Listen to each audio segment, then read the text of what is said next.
Kini kembali berhembus. Pengamat ekonomi Sumatera Selatan Iksan Hajri menilai meski terpaksa langkah tersebut cukup tepat dilakukan pemerintah untuk mengantisipasi bengkaknya subsidi BBM.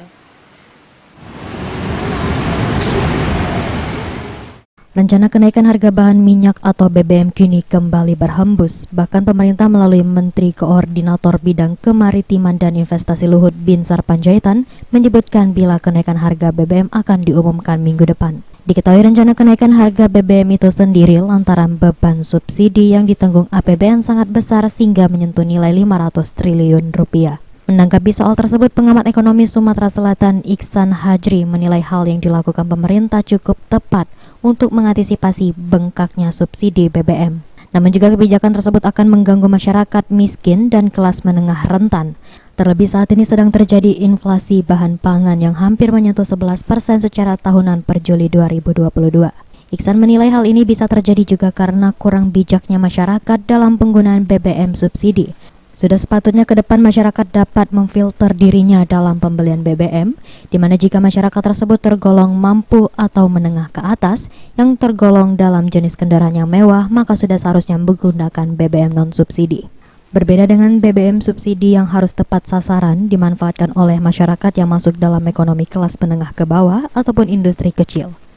Iksan juga menegaskan jika penggunaan BBM ini selalu tidak diterapkan dengan bijak, maka anggaran untuk BBM sendiri akan terus membengkak.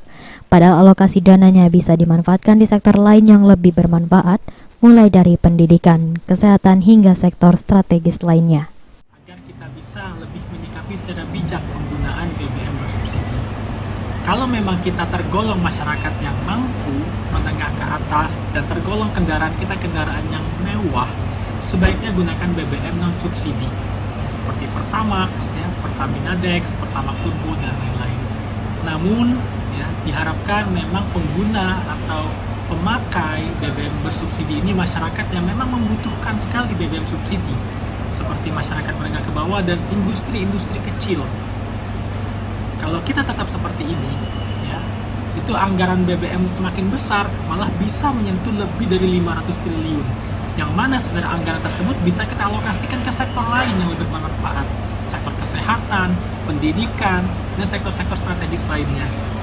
Dan menurut saya langkah pemerintah ini sudah seperti pisau mata dua sebenarnya. Satu sisi kalau menaikkan nanti terjadinya kenaikan inflasi, malah beberapa ekonom memprediksi bisa sampai 7% inflasi. Namun apabila tidak dinaikkan, maka subsidi BBM itu bisa membengkak. Oktal Farizi, PAL TV.